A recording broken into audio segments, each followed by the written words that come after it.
Hello, जय हिंद, नमस्कार दोस्तों। आप सभी का अपने परिवार यूपी टेट में आपका स्वागत है। आज हम लोग डिस्कस करेंगे जो आपका एनवायरनमेंट की जो क्लास है, आपका एनवायरनमेंट से संबंधित जो क्वेश्चंस पूछे जाते हैं उनसे संबंधित हम लोग कंप्लीट नोट्स को डिस्कस करेंगे और आपका टॉपिक रहेगा पारिस्थितिकी तंत्र से संबंधित। आप लोगों ने देखा होगा एग्जाम में डायरेक्ट इससे प्रश्न पूछे जाते हैं और काफ़ी ज़्यादा महत्वपूर्ण ये आपका टॉपिक है। चलिए हम लोग स्टार्ट करते हैं आज की अपनी क्लास को।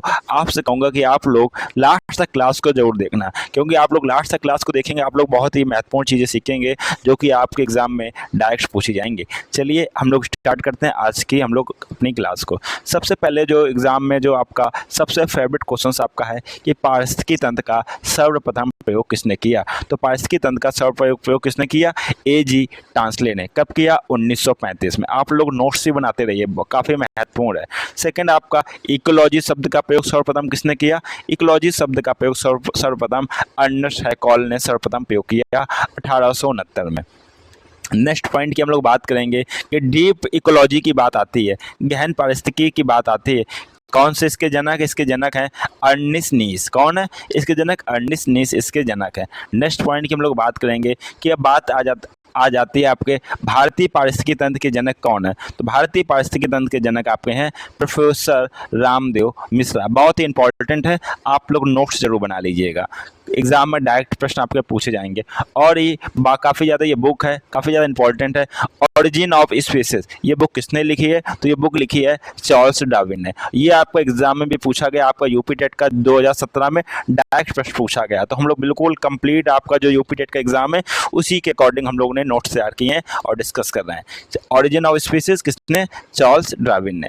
नेक्स्ट आपकी पुस्तक है आपका फिलोसफी जियोलॉजिकल पुस्तक के लेखक कौन है? तो आपके फिलोसफी जियोलॉजिकल पुस्तक के आपके लेखक हैं लैमार्क। कौन है? लैमार्क। आप लोग नोट डाउन कर लीजिए, 2017 में आपका पूछ लिया गया ओरिजिन ऑफ स्पीसीज, हो सकता है 2026 में आपका फिलोसफी जियोलॉजिकल पूछ ले तो लैमार्क। नेक्स्ट पॉइंट आपके सामने हम लोग बात कर रहे हैं प्रमुख सिद्धांत की।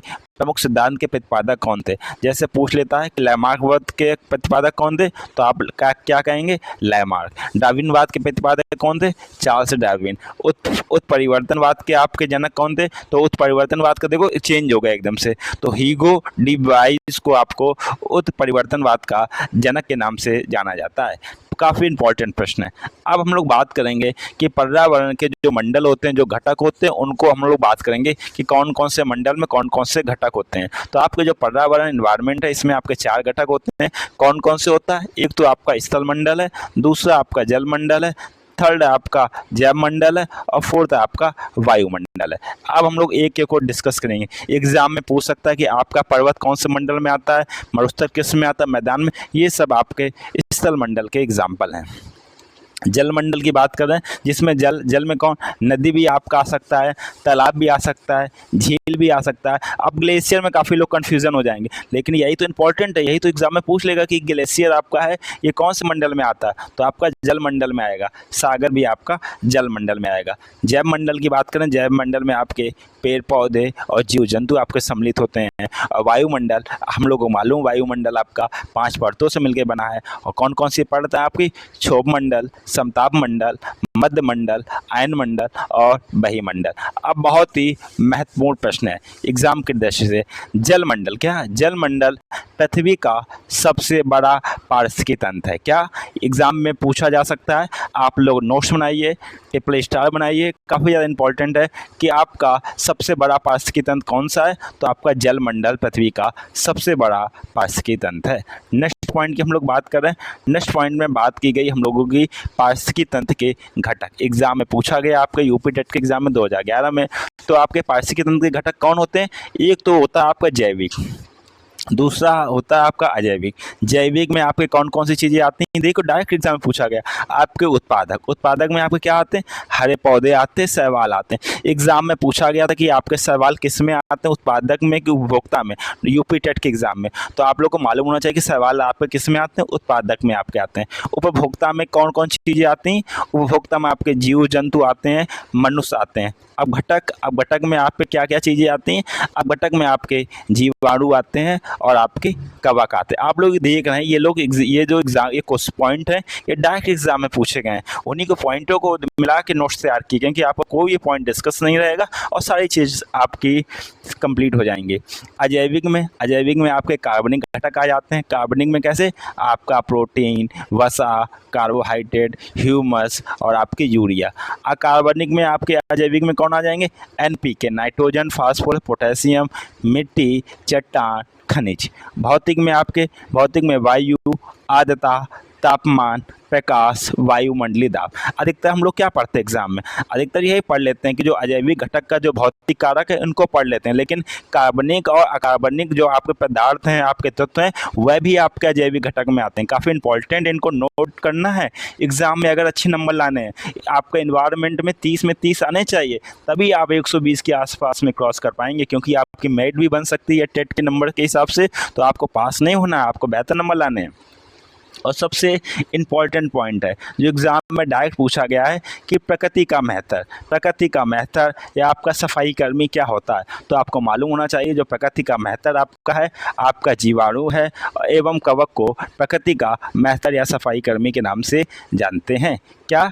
आपका बैक्टीरिया और आपका कवक। नेक्स्ट पॉइंट की हम लोग डिस्कस करेंगे। नेक्स्ट पॉइंट आपके सामने है कि पारिस्थितिकी तंत्र का हम लोग वर्गीकरण के विषय में बात करेंगे। उत्पत्ति के आधार पे हम लोग बात करेंगे और आवास के स्तर के आधार पर हम लोग बात करेंगे। सबसे पहले हम लोग बात करेंगे उत्पत्ति के आधार पर। उत्पत्ति के आधार पर आपका जो पारिस्थितिकी तंत्र है वो दो तरह का आपका होता है। कौन कौन सा होता है? एक तो आपका प्राकृतिक पारितंत्र होता है, दूसरा आपका कृत्रिम या मानव निर्मित पारितंत्र होते हैं। एग्जाम में पूछा जाता है, डायरेक्ट पूछा जाता है कि आपका नहर किस तरह का पारिस्थितिकी तंत्र है। इसको इग्नोर नहीं करना है, इग्नोर बिल्कुल भी नहीं करना। आपका प्राकृतिक पारितंत्र में क्या क्या आते हैं? आपका घास का मैदान हो गया, झील हो गया, सागर हो गया, नदी हो गया, वन जंगल हो गया। ये आपका किस में आता है? ये आपका प्राकृतिक पारितंत्र में आता है। जबकि कृत्रिम पारितंत्र में आपका क्या आता है? आपका पार्क, नहर, बगीचा, तालाब, धान का खेत, डैम, कृत्रिम झील और इकोवेरियम, जहाँ जलीय जीव रखे जाते हैं, इकोवेरियम उसको बोलते हैं। ये सब आपके मानव निर्मित पारितंत्र या कृत्रिम पारितंत्र होते हैं। आपका एग्जाम में पूछा गया था यूपी टेट के एग्जाम में, धान का खेत कैसे पारितंत्र का एग्जाम्पल है? तो आप क्या बताएंगे? कृत्रिम पारितंत्र का है। इसमें काफ़ी ज़्यादा इंपॉर्टेंट आपका क्या है? धान का खेत। दूसरा आपका है इकोवेरियम, नहर और तालाब। ये आपके प्राकृतिक, ये आपके मानव निर्मित है। और प्राकृतिक आपके ये चीज़ है घास का मैदान, झील। एकदम से नोट्स आप लोग बना लीजिए, एग्जाम में डायरेक्ट प्रश्न पूछे जाएंगे। अब हम लोग बात करते हैं आवास के आधार पर। आवास के स्तर पर कौन है? आपका स्थलीय आवास, दूसरा जलीय आवास। स्थलीय आवास में आपके पारितंत्र कौन कौन से? स्थलीय में आपका हो जाएगा घास का मैदान, वन हो जाएगा, जंगल हो जाएगा। जलीय में कौन कौन हो जाएगा? नदी हो जाएगा, सागर, तालाब, समुद्र और झील। नेक्स्ट पॉइंट हम लोग बात करते हैं। हम लोग ने बात किया था सबसे स्थायी पारिस्थितिकी तंत्र कौन सा है? तो सबसे स्थायी आपका स्टेबल इकोसिस्टम आपका समुद्र आपका है और आपका महासागर है। आपके एग्जाम में पूछा गया, आपका यूपी टेट का एग्जाम 2013 में डायरेक्ट पॉइंट आपके बने इसी से। चलिए हम लोग डिस्कस करते हैं नेक्स्ट पॉइंट को। बस आपसे कहूँगा कि आप लोग लास्ट तक क्लास से जरूर जुड़िए, क्योंकि लास्ट तक जुड़ेंगे तभी काफ़ी बेहतरीन पॉइंटों को आप लोग सीख पाएंगे।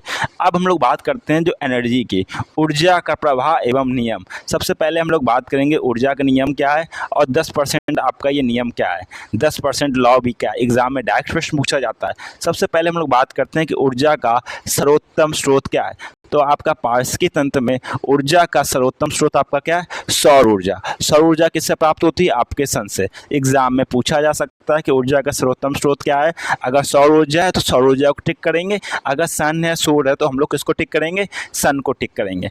अब हम लोग बात करते हैं 10% का नियम। सबसे पहले हम लोग बात करेंगे ये 10% का क्या नियम है और ये किसके द्वारा दिया गया। 10% का जो नियम है ये लिंडमैन के द्वारा दिया गया और ये कब दिया गया? ये आपका 1942 में दिया गया। एग्जाम में आपके पूछा हुआ क्वेश्चन है 2011 में यूपी टेट के एग्जाम में। अब हम लोग बात करते हैं कि 10% का नियम क्या है।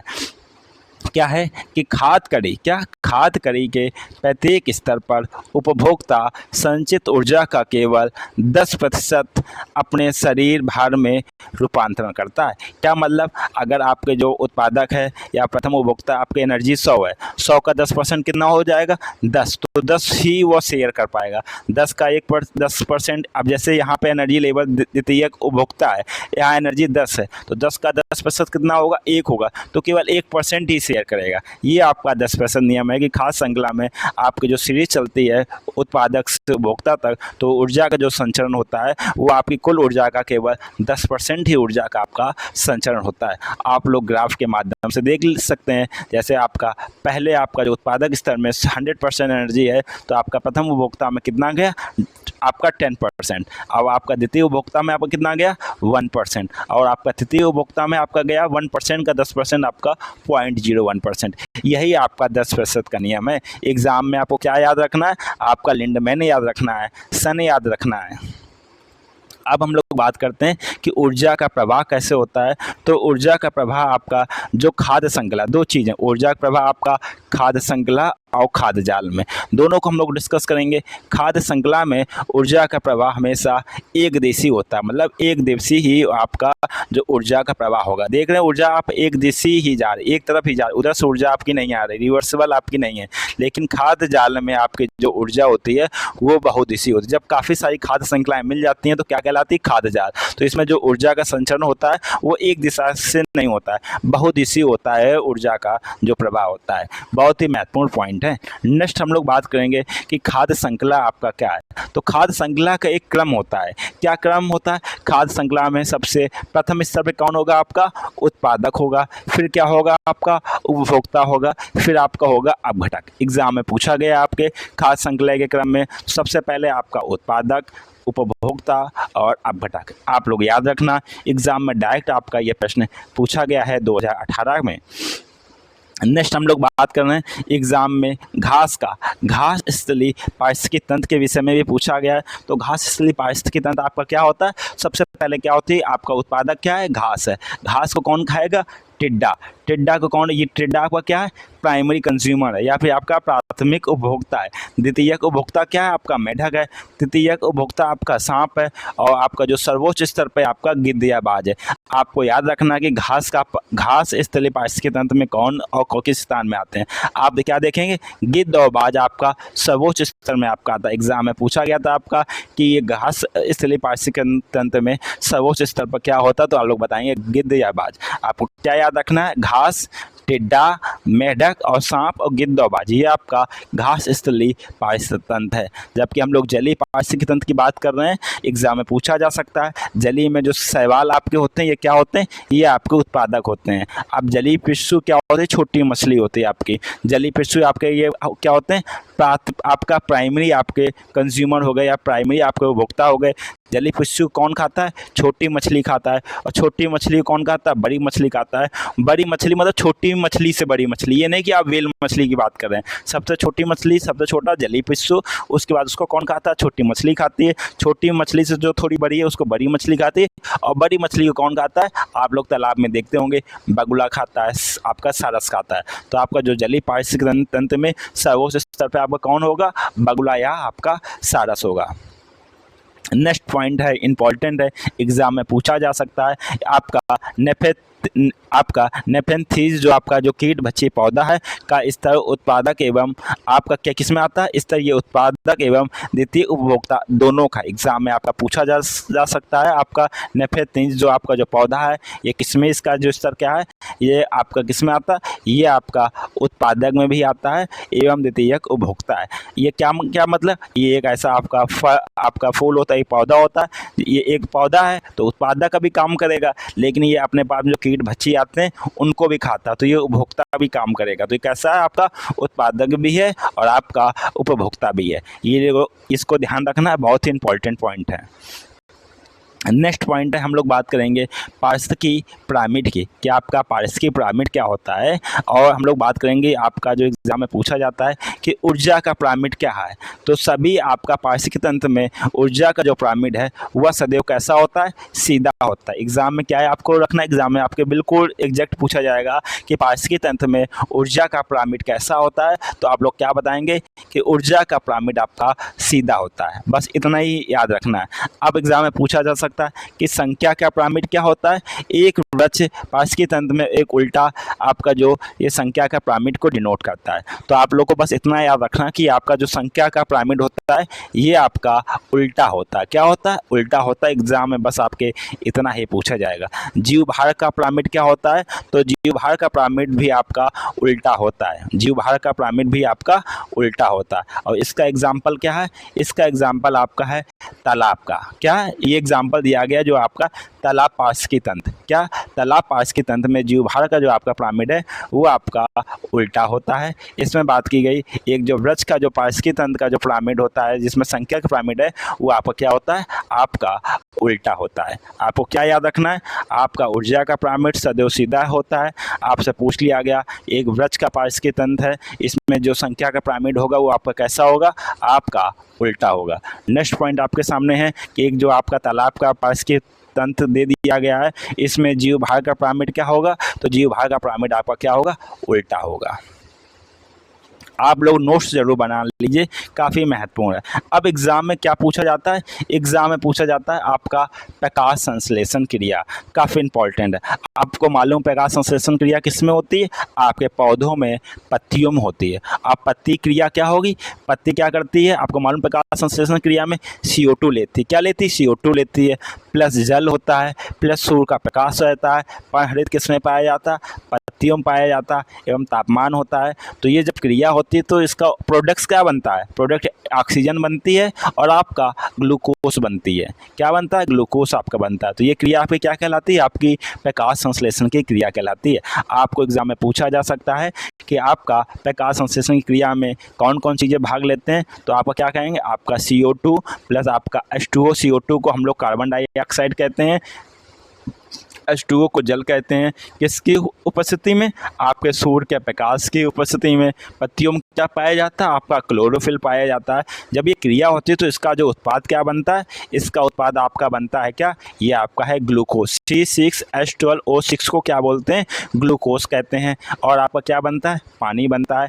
प्लस 6O2 आपका, और O2 को हम लोग ऑक्सीजन बोलते हैं। तो 6O2 आपके ऑक्सीजन बनती है, प्लस एनर्जी बनती है। तो आपको ये रिएक्शन याद रखने, एग्जाम में पूछा जा सकता है कि प्रकाश संश्लेषण क्रिया में कौन कौन क्या क्या चीज़ सम्मिलित होते हैं। तो आप बताएंगे कार्बन डाइऑक्साइड प्लस जल। अब किसका प्रकाश, सूर्य का प्रकाश। किसकी उपस्थिति में, क्लोरोफिल की उपस्थिति में। फिर आपका ग्लूकोज, आपका जल और आपकी ऑक्सीजन प्लस ऊर्जा आपकी बनती है। एग्जाम में काफ़ी ज़्यादा इंपॉर्टेंट एग्जाम में पूछा गया है कि सूर्य का जो प्रकाश, सूर्य के प्रकाश में कितने रंग होते हैं, सूर्य के प्रकाश में आपके 7 रंग होते हैं, जिसको हम लोग विबग्योर के नाम से जानते हैं। विबग्योर में violet, indigo, blue, green, yellow, orange and red, ये आपके 7 रंग होते हैं। अब 7 रंगों की विशेषता है, इसमें आपका नोट कर लो, एग्जाम में पूछा गया लाल, क्या, लाल एवं नीला प्रकाश संश्लेषण में सर्वाधिक सहायता करता है। मतलब सबसे ज़्यादा जो आपका प्रकाश संश्लेषण की क्रिया किस में होती है,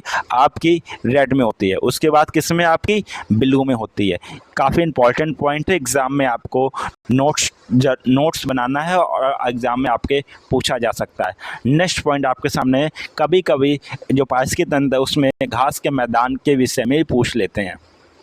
सबसे पहले हम लोग बात करेंगे कि जो महत्वपूर्ण पॉइंट है कि उष्णकटिबंधीय घास के मैदान कौन कौन से हैं, एग्जाम में आपके पूछा जा सकता है। सबसे पहले जो लानोस घास का मैदान है ये कहाँ पर है, तो लानोस घास का मैदान आपका कोलंबिया और आपका वेनेजुला में आपका लानोस घास का मैदान है।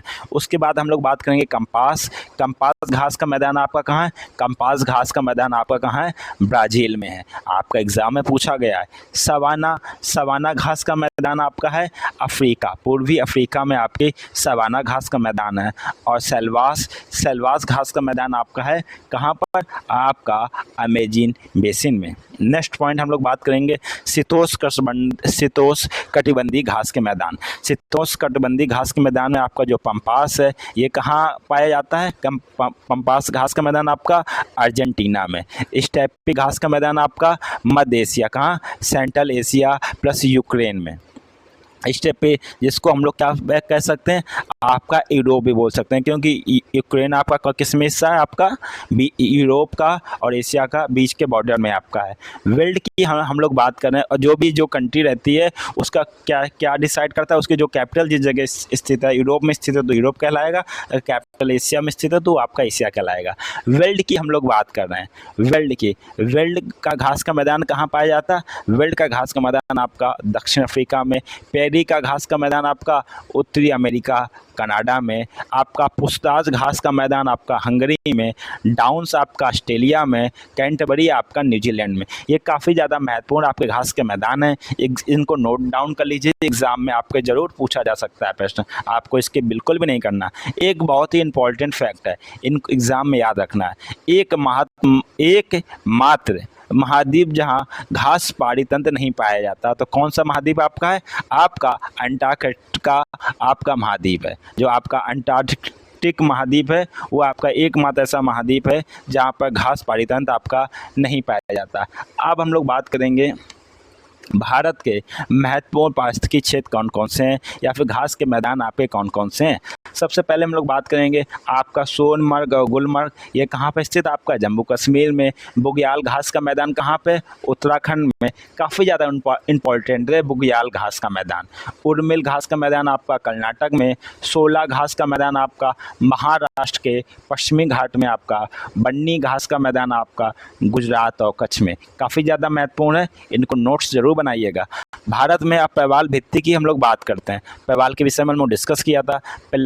जो आपका जो प्रवाल भित्ति वो कहाँ पाई जाती है, एग्जाम में डायरेक्ट पूछा जाएगा प्रश्न आपके, तो आपको बिल्कुल नोट्स बनाना है। प्रवाल भित्ति आपकी अंडमान निकोबार द्वीप समूह में, कच्छ की खाड़ी में, मन्नार की खाड़ी में, पाक की खाड़ी में, आपका लक्षद्वीप, विजयदुर्ग और आपका नेत्रानी द्वीप में। आपका विजयदुर्ग कहाँ पे? महाराष्ट्र में। और नेत्रानी आपका द्वीप कहाँ पे? आपका कर्नाटक में। तो अब ये आपका क्या हो गया? प्रवाल भित्ति। एग्जाम की दृष्टि से बहुत महत्वपूर्ण, एक भी पॉइंट ऐसा नहीं है जो आपका महत्वपूर्ण ना हो। डियर स्टूडेंट, अब हम लोग बात करेंगे कि पर्यावरण के मित्र एवं शत्रु क्या हैं। तो शत्रु की हम लोग बात करते हैं। शत्रु क्या है? पारिस्थितिक तंत्र का आतंकवादी वृक्ष किसे कहते हैं? तो पारिस्थितिक तंत्र का आतंकवादी वृक्ष आपको जो सफ़ेदा को ही हम लोग यूकेलिप्टस कहते हैं। तो पारिस्थितिक तंत्र का आतंकवादी वृक्ष आपका कौन सा है? यूकेलिप्टस। एग्जाम में पूछा जा सकता है कि पारिस्थितिक तंत्र का आतंकवादी वृक्ष आपका सफ़ेदा यूकेलिप्टस है। नेक्स्ट पॉइंट की हम लोग बात करेंगे, मित्र कौन है, रक्षक कौन है। तो किसानों के मित्र के नाम से किसको जाना जाता है? किसानों के मित्र के नाम से केंचुए को जाना जाता है, सांप को जाना जाता है। पारिस्थितिक तंत्र के मित्र वृक्ष आपके कौन कौन से हैं? तो मित्र वृक्ष की हम लोग बात कर रहे हैं, तो इसमें मित्र वृक्ष आपके कौन कौन से हैं? आपका नीम, पीपल, बरगद, तुलसी, ये आपके पारिस्थितिक तंत्र के आपके मित्र वृक्ष हैं। नेक्स्ट पॉइंट आपके सामने वन की बात करेंगे हम लोग। तो जलीय चक्र को वन क्या है? वन जलीय चक्र को नियंत्रित करते हैं। एग्जाम में पूछा जा सकता है, एग्जाम में आपका पूछा भी गया है। वन का कार्य क्या है? ये जलीय चक्र को नियंत्रित करता है। नेक्स्ट पॉइंट को हम लोग डिस्कस करेंगे, काफ़ी ज़्यादा इंपॉर्टेंट, एग्ज़ाम में बहुत ज़्यादा इंपॉर्टेंट, एग्ज़ाम में डायरेक्ट पूछा गया आपका प्रश्न ये है, आपका जैव भू रासायनिक चक्र क्या है। बिल्कुल आपका PYQ देखेंगे, बिल्कुल एग्ज़ाम पूछा गया आपके 2016 में, मेंशन भी कर रखा है, जिससे आपको कोई डाउट ना हो कि हम लोग एग्ज़ाम के रिकॉर्डिंग चीज़ें पढ़ रहे हैं कि नहीं पढ़ रहे हैं। तो आपका जैव भू रासायनिक जो चक्र है ये क्या है?